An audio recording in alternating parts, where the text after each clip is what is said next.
اس کو ہاتھی کو نہیں ڈالتا. وہ پیر بڑا مافیا ہے پورا. میں ختم نبوت کانفرنس میں چلا گیا تو جو پیر صاحب آئے تھے بہت بڑی گدی کے سجا, ان کی داڑھی اتنی تھی. تو میں نے کہا اس کو آپ نے ختم نبوت کی صدارت پہ بٹھا دیا ہے, اس کو پہلے کہیں کہ تو پیر بنا ہوا ہے, رسول اللہ کا طریقہ تو دیکھ لے, پہلے طریقہ تو دیکھ.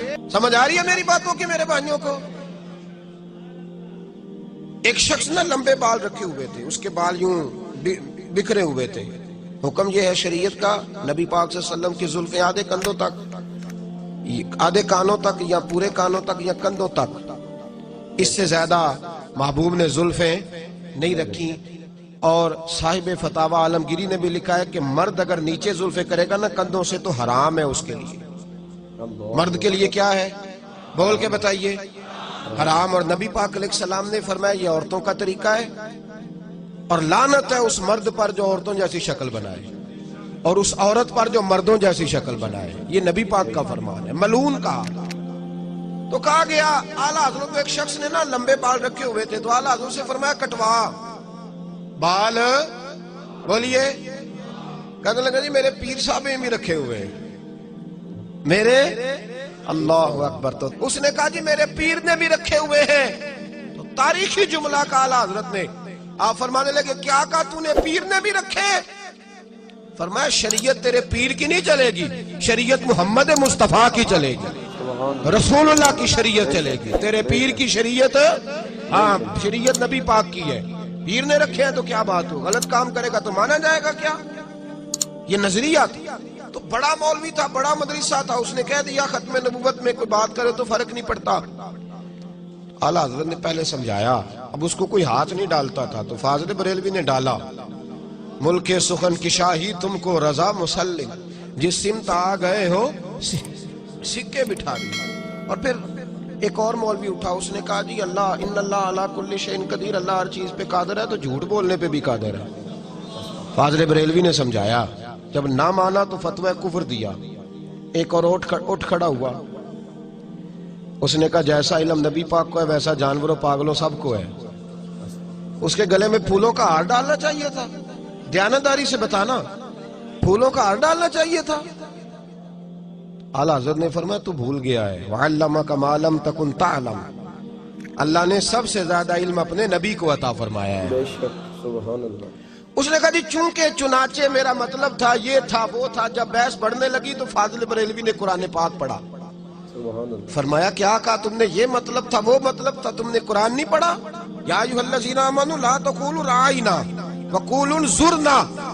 اللہ فرماتے ہیں میرے محبوب کے بارے میں وہ لفظ بھی نہ بولو جس لفظ کے دو معنی نکلتے ہو, ایک ادب والا ایک بے ادبی والا. فرمایا تمہیں پتہ نہیں یہ بارگاہ کون سی ہے؟ تم نے وہ جملہ بولا کیوں جس کا کوئی پہلو بے ادبی والا نکلے, لیکن وہ باز نہیں آیا. پھر اعلیٰ حضرت نے فرمایا کافر ہو گیا ہے. کہنا چاہیے تھا کہ نہیں کہنا چاہیے تھا؟ لوگ کہنے حلوے تے لڑائی ہوئی سی. عجیب چکر ہے بھائی, وہ تو مربوں کے مالک لوگ تھے. اعلیٰ حضرت کی زمین جو تھی وہ سینکڑوں ایکڑ تھی. وہاں تو میں رہا ہوں بریلی شریف, میں نے دیکھا ہے ہزاروں لوگ تو شام کو روز لنگر کھاتے ہیں ان کے دروازے سے. انہوں نے حلوے سے لڑنا تھا. تو غیرت مند تھے رسول اللہ کے نام پر. انہوں نے کہا میں تمہیں یہ بات کہنے کی اجازت. ایک چوتھا مولوی اٹھا, تو اس نے کہا نماز میں گدے بیل کا خیال آئے تو نماز نہیں ٹوٹتی, اور حضور کا آ جائے تو ٹوٹ جاتی ہے. اور بڑی لاجک ہے اس نے بڑا فلسفہ دیا ہے. آپ تو خوش عقیدہ لوگ ہیں نا, تو استغفر اللہ کہہ رہے ہیں, اس نے فلسفہ دیا ہے. توجہ ہے میری بات پر میرے بھائیوں؟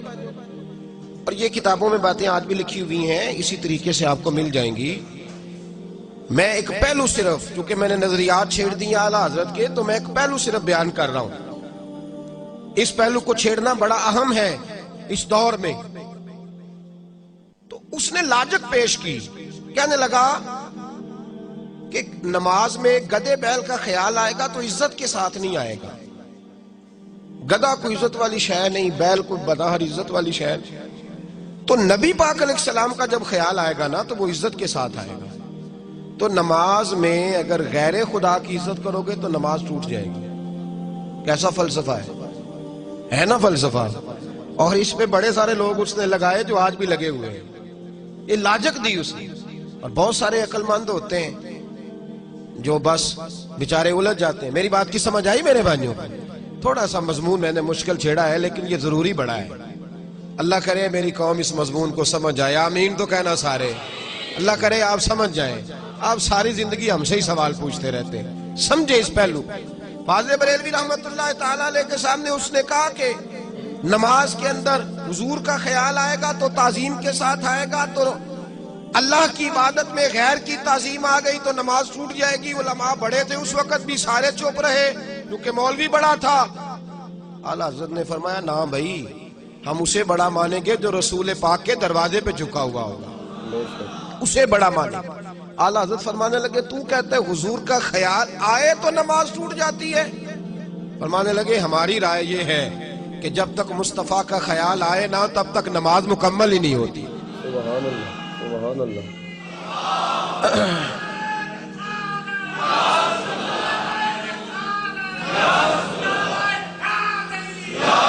میں تو اتنے نعروں کے حق میں نہیں ہوں, لیکن جو آدمی نعرہ لگا رہا تھا اس کے اندر جذبہ بہت زیادہ تھا. آپ نے شاید دیکھا ہے کہ نہیں دیکھا, باقی آپ سب کو ٹھنڈ لگ رہی تھی یہ بھی میں نے دیکھا ہے میرے سمیت. تو آپ جذبے جو ہوتے ہیں نا, جذبے وہ قابل قبول ہوتے ہیں. میں تو اتنا قائل ہی نہیں نعرے کا, لیکن بہرحال لگانے والے نے بتایا ہے کہ میں جذبے سے لگا رہا ہوں, اور اس طرح لگ جائے تو پھر بڑی بات ہو جاتی ہے. بہرحال اعلیٰ حضرت رحمت اللہ علیہ نے فرمایا کہ ہماری نماز اتنی دیر تک ہوتی نہیں جب تک رسول پاک کا خیال, اور دلیل دی میرے امام نے. ایسے ہی بات نہیں کی, دلیل دی. فرمایا اٹھاؤ نا سیاستہ. صحابہ کہتے ہیں ہم پہلی صف میں نماز پڑھتے تھے. کیوں بھائی؟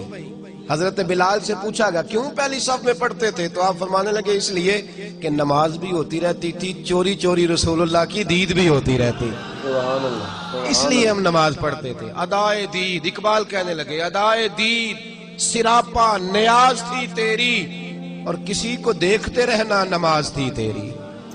دیکھیے نا, نبی پاک علیہ السلام ایک قبیلے کی صلح کرانے تشریف لے گئے تو فرمایا میں دیر سے آیا تو نماز پڑھ لینا. یہ بخاری مسلم میں موجود ہے.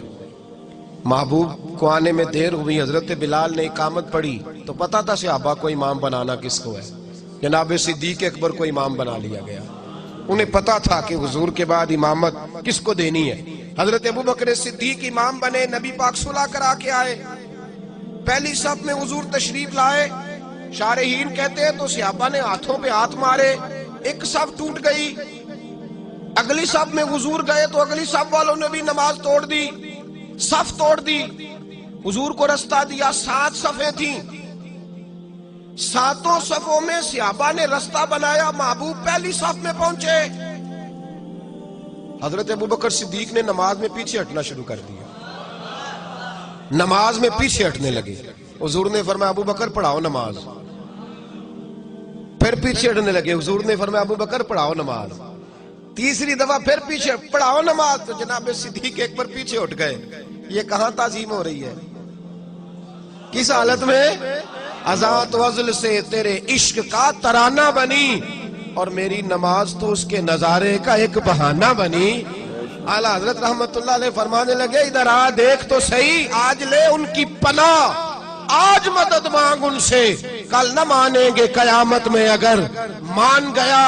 اور تو تم پر میرے آقا کی عنایت نہ سہی, ظالموں کلمہ پڑھانے کا بھی احسان گیا. فرمایا ادھر دیکھو تو صحیح یہ کیا ہو رہا ہے. میرے ابو بکر صدیق رضی اللہ تعالیٰ عنہ پیچھے ہٹے. حضور نے فرمایا پڑھاؤ. 3 دفعہ کہا لیکن وہ ہٹ گئے. محبوب نے نماز مکمل کرائی اور بعد میں پوچھا ابو بکر 3 دفعہ جو کہا تھا تو پڑھانی چاہیے تھی نا.